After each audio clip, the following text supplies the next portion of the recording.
યોગ્ય સ્કેચ સાથે remote backup સમજાવો. તો રિમોટ બેકઅપ એક બેકઅપનો પ્રકાર છે. જેમ આપણે હમણાં જોયું રિલે બેકઅપ, બ્રેકર બેકઅપ, એવું જ ત્રીજું એક છે રિમોટ બેકઅપ. હવે રિમોટ બેકઅપમાં એવું છે કે જ્યારે કોઈ ફોલ્ટ થાય છે તો એ ફોલ્ટને ક્લિયર કરવા માટે બેકઅપ પ્રોટેક્શન એ સેક્શનમાં બીજું બ્રેકર કાં તો બીજી રિલે લગાડવાની જગ્યા પર બીજા એની આગળના સેક્શનની અંદરમાં જે બ્રેકર લાગેલું હોય એના દ્વારા બેકઅપ અપાય.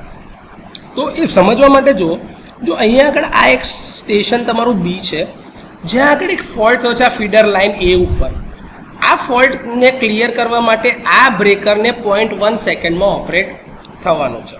જો એ 0.1 સેકન્ડમાં આ બ્રેકર તમારું ઓપરેટ ના થાય તો એના પછી 0.5 સેકન્ડના ડીલે પછી આ સ્ટેશન સી પાસેનું જે બ્રેકર છે એ આ ફોલ્ટ એ માટે ઓપરેટ થશે, પણ એ 0.5 સેકન્ડના ડીલે પછી.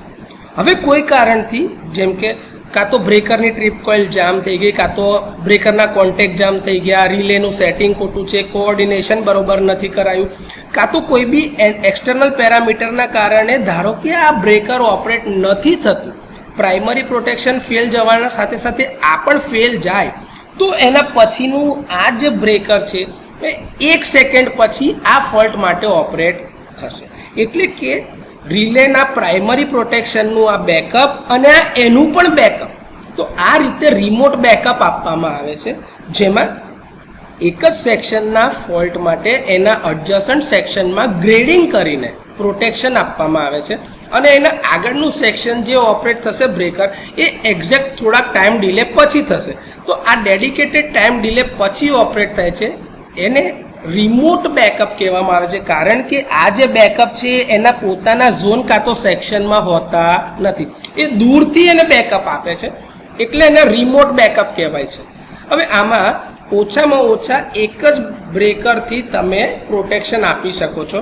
આમાં તમારે બીજું બ્રેકર પણ નથી ઉમેરવાનું, કાં તો બીજી રિલે પણ નથી લેવાની.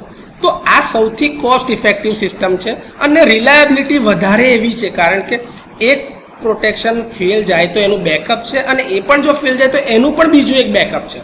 આ રીતે ગ્રેડિંગ કરીને તમે એક જ સેક્શનમાં એક જ બ્રેકર વડે જોઈતું પ્રોટેક્શન આપી શકો છો અને સિસ્ટમની રિલાયબિલિટી વધારી શકો છો અને ફોલ્ટ ક્લિયરન્સ કરવાના ચાન્સીસ વધી જશે, જેથી કરીને સિસ્ટમની રિલાયબિલિટીની સાથે સ્ટેબિલિટી પણ મેન્ટેન રહે છે. તો આ પ્રકારનું બેકઅપ પ્રોટેક્શન સૌથી વધારે ઉપયોગમાં લેવાય છે. જો તમને પરીક્ષામાં એવું પૂછવામાં આવે કે સૌથી વધારે વપરાતું બેકઅપ પ્રોટેક્શન સમજાવો તો તમારે રિમોટ બેકઅપ સમજાવવાનું છે.